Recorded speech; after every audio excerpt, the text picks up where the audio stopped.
ጤና ይስጥልን አድማጮች እንደምንላችኋል። ከትርታ 97.6 ኤፍኤም የሰዓቱን የትርታ 600 የምሳ ሰዓት ዜናዎችን ይዘን ቀርበናል።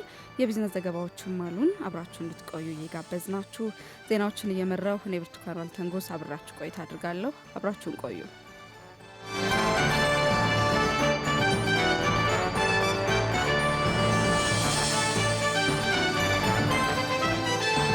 በቅድሚያ የሀገር ውስጥ ዜና። በቴክኖሎጂ የታገዙና ጾታን መሰረት ያደረጉ ጥቃቶች መበራከታቸው ተገለጸ።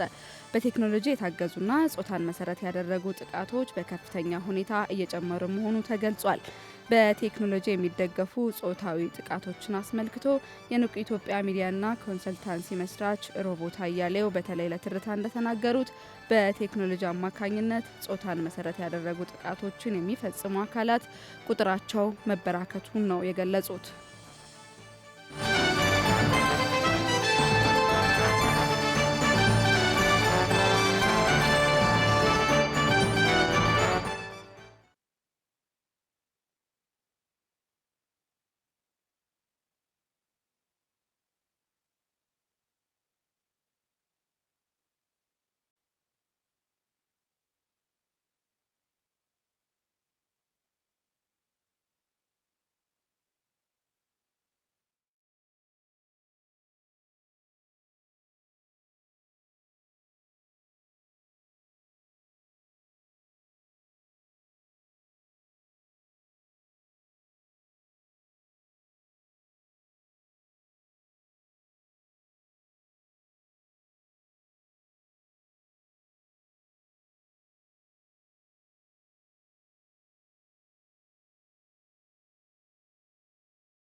ሮቦት አያሌው አክለውም አብዛኞቹ ጥቃቶች እንዲፈጸሙ የሚገፋፉ ሁኔታዎች ከባህል ከማህበረሰቡ ያፈነገጡ ሊሆኑ ቢችሉም ማንኛውም ሰው ነጻ ፍቃዱን የመጠቀም መብቱ የተጠበቀ ሊሆን እንደሚገባ አሳስበዋል።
በተለይም ቴክኖሎጂን መሰረት በማድረግ የሚፈጸሙ ጥቃቶች በሰለባዎች ላይ እያደረሱት ያለው ጉዳት የከፋ መሆኑን የጠቀሱት ሮቦት አያሌው ችግሩ በርካቶችን ራስን እስከ ማጥፋት ለደረሰ እርምጃ እየዳረጋቸው መሆኑንም አብራርተዋል።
ይህ በቴክኖሎጂ የታገዘ ጥቃት በሴቶች ላይ ብቻ የሚፈጸም አለመሆኑን የገለጹት መስራቿ በህጻናትና በወንዶች ላይ መሰል ጥቃቶች እየደረሱ እንደሚገኝ አስታውቀዋል ሲል የዘገበው ባልደረባችን አበበ ተገኝ ነው።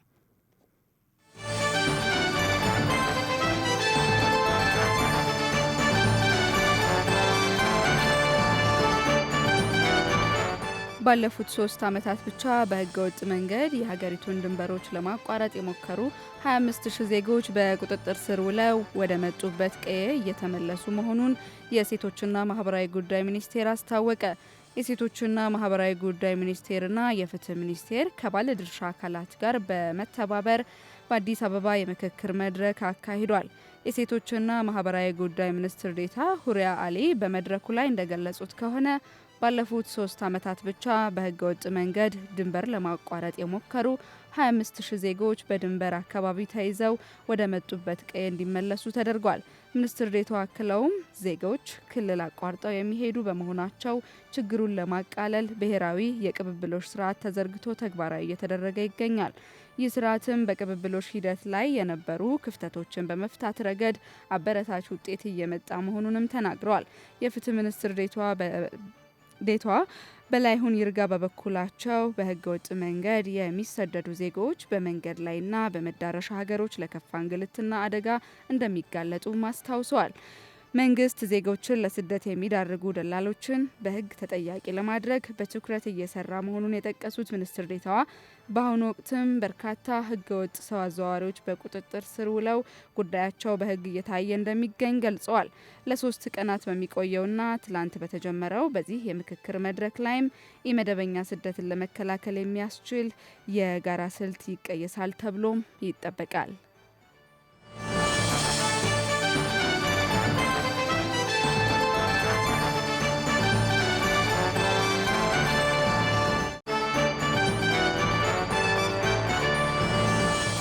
የመንግስት ሰራተኞች መረጃን ለማረጋገጥ የሚያስችል ስልጠና በ9 ማዕከሎች መሰጠት ጀመረ።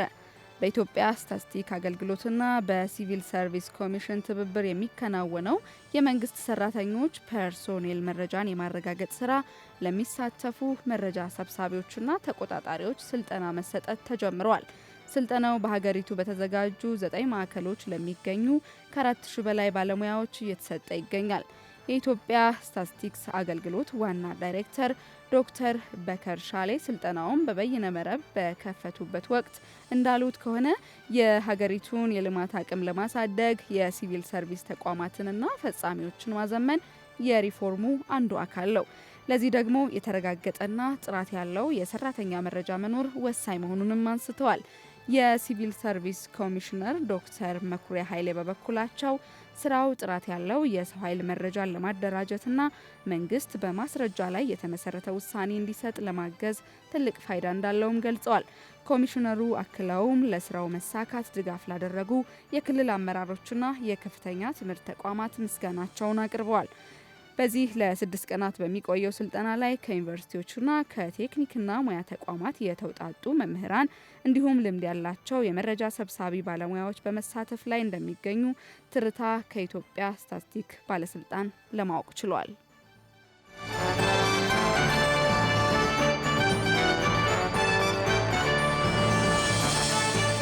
አድማጮች ቀደም ሲል የሀገር ውስጥ ዜናዎችን ያስደመጥናችሁ። አሁን ወደ ውጭ ዜናዎች እናልፋለን። በቅድሚያ አፍሪካ።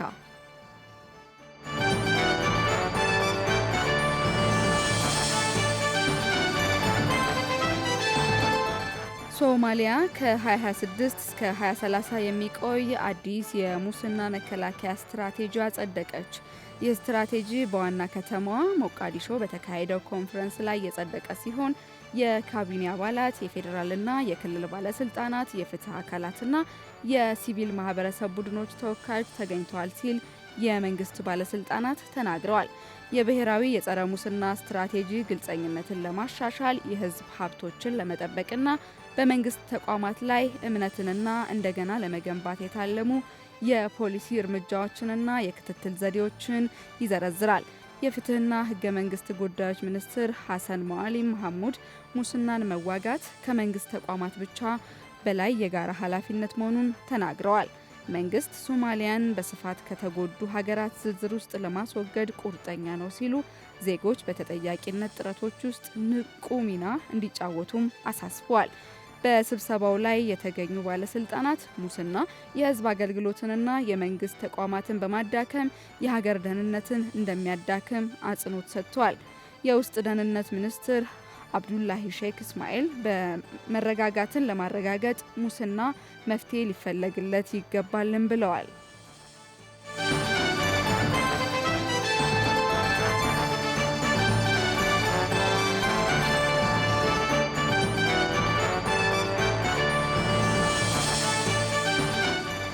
ሞሮኮና የአውሮፓ ህብረት አጋርነታቸውን ለማጠናከር ያላቸውን የጋራ ተነሳሽነት አስታወቁ። ሞሮኮና የአውሮፓ ህብረት እንደ አውሮፓውያን አቆጣጠር ኤፕሪል 16 ቀን 2026 በራባት በተካሄደው ከፍተኛ ደረጃ ላይ በተደረጉ ውይይቶች የሁለትዮሽ ግንኙነታቸውን ለማጠናከር ያላቸውን ቁርጠኝነት አረጋግጠዋል። ስብሰባው የተገነባው ጥር 29 ቀን 2026 በተካሄደው 15ኛው የአውሮፓ ህብረት ሞሮኮ ማህበር ምክር ቤት ተከትሎ በተሻሻለ ፍጥነት ላይ ቢሆን ሁለቱም ወገኖች ለረጅም ጊዜ የቆየውን አጋርነታቸውን ጥልቀት፣ ተለዋዋጭነትና ስትራቴጂካዊ ጠቀሜታ አጽንኦት ሰጥተዋል። ከውይይቶቹ በኋላ ንግግር ካደረጉ በኋላ ግንኙነቶቹ በጋራ ፍላጎቶችና በጋራ መተማመን ላይ የተመሰረቱ መሆኑን ገልጸው ወደ ተዋቀረ ስትራቴጂካዊ መዋቅር መቀየሩንም አጽንኦት ሰጥተዋል። ሽርክናው ቅርብ፣ አስተማማኝና ስትራቴጂካዊ ግንኙነት መሆኑንና በፖለቲካ፣ በኢኮኖሚ እና እንዲሁም በሌሎች ዘርፎች መካከል ያለውን ቀጣይነት መስፋፋት አጉልተው ገልጸዋል ሲል ሞሮኮ ወርልድ ኒውስ ዘግቦታል።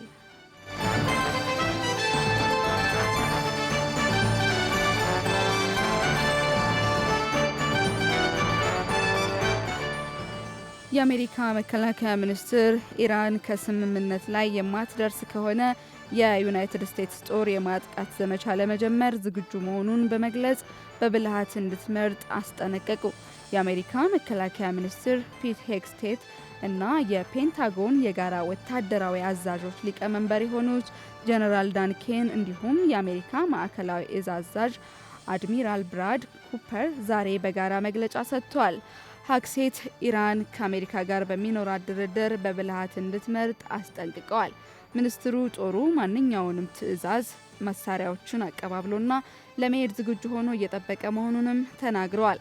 ኢራን የኒውክሌር ጦር መሳሪያ እንዳይኖራት እንደምታረጋግጥ የገለጹት ሄግሴት ይህም በጥሩ መንገድ ወይም በከባድ ሁኔታ እንደሚከናወን ተናግረዋል። ሚኒስትሩ በሆርሙዝ ወሽመጥ ላይ የተጣሉትን እገዳ የአሜሪካ ጦር ከ10 በመቶ ባነሰ አቅሙ ተግባራዊ እያደረገ መሆኑን ተናግረዋል። አክለውም ኢራን የንግድ መርከቦች ላይ ጥቃት ለመፈጸም መዛቷን ጠቅሰው ይህ ቁጥጥር ሳይሆን የባህር ላይ ውንብድና ነውም ብለዋል። ጀነራል ኬን ሚኒስትሩ ያሉትን አጠናክረው የአሜሪካ ጦር የማጥቃት ዘመቻውን ለመቀጠል በቅጽበቶች ትዕዛዝ ውስጥ ዝግጁ መሆኑን ተናግረዋል። አሜሪካ ከሆርሙዝ ወሽመጥ ላይ በጣለችው የእንቅስቃሴ ገደብ እስካሁን ድረስ 13 መርከቦች እንዲመለሱ ሲነገራቸው በመመለስ ብልህ ውሳኔ መወሰናቸውን ተናግረዋል ሲል የዘገበው ቢቢሲ ነው።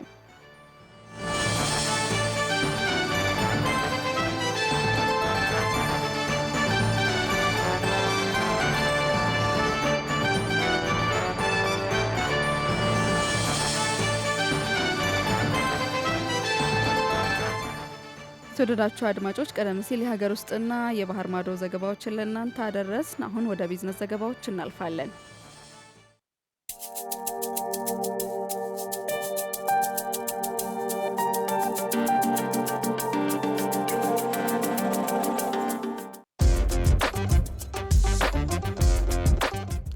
ሀገር በቀል ሪፎርሙ የኢትዮጵያን ኢኮኖሚ ፈተናዎችን የመቋቋም አቅሙን ማጠናከሩን የኢትዮጵያ ብሔራዊ ባንክ ገዢ ገለጹ። የ2026 የዓለም ባንክና የዓለም አቀፍ የገንዘብ ድርጅት IMF የጸደይ ወቅት ስብሰባ በዋሽንግተን ዲሲ እየተካሄደ ይገኛል። የኢትዮጵያ ብሔራዊ ባንክ ገዢ ዶክተር ኢዮብ ተካልኝ IMF ከአዲሱ ዓለም አቀፍ ፋይናንስ ስርዓት ምህዳር ጋር ማጣጣም በሚል ርዕስ ባዘጋጀው ከፍተኛ የፓናል ውይይት ላይ ተሳትፈዋል። በወቅቱም ኢትዮጵያ ዓለም አቀፍ የፋይናንስ አቅርቦት በተገደደበት በዚህ ወቅት በሀገር በቀል የሪፎርም እርምጃዎች አማካኝነት ፈታኝ ሁኔታዎችን እንዴት እየተወጣች እንደምትገኝም አብራርተዋል።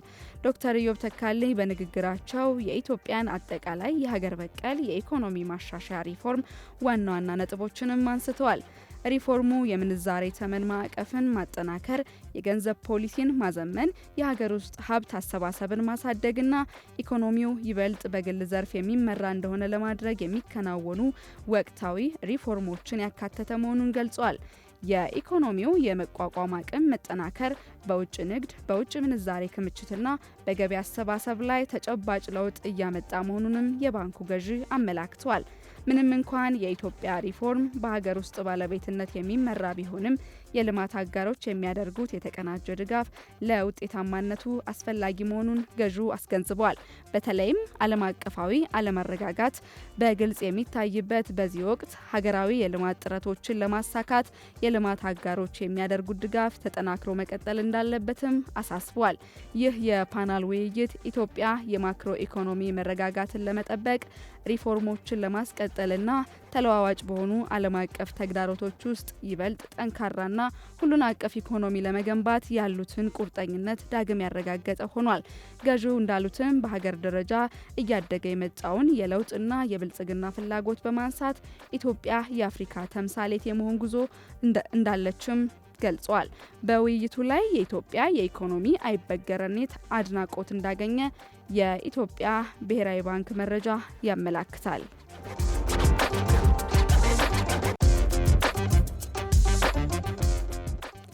ኢትዮጵያና ዓለም አቀፉ የገንዘብ ድርጅት IMF በኢኮኖሚ ሪፎርም ትግበራ ላይ ዙሪያ ተወያይተዋል። ውይይቱ በዋናነት ኢትዮጵያ ያከናወነች ያለችውን የማክሮ ኢኮኖሚ ማሻሻያ መርሃ ግብር ለመደገፍ በሚሰጡ የቴክኒክ ድጋፎች ላይ ያተኮረ ነው።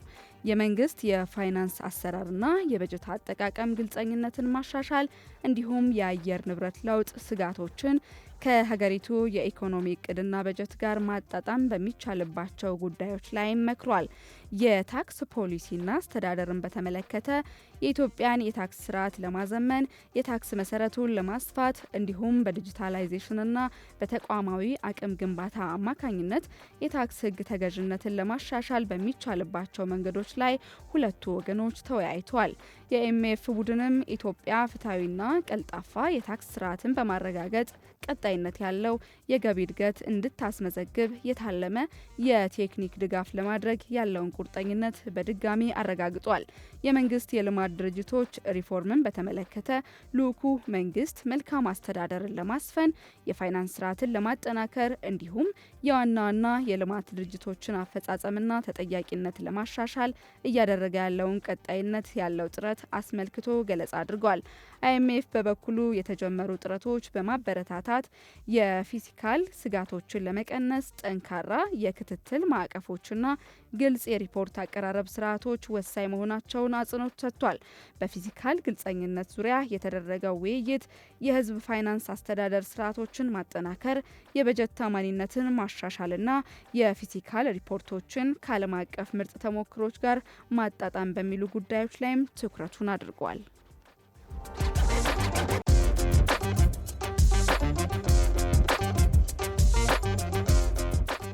አድማጮች ትርታ 97.6 ኤፍኤም ላይ ትገኛላችሁ። የእኩለ ቀን የትርታ 600 ዜናዎችን ለእናንተ አደረስ።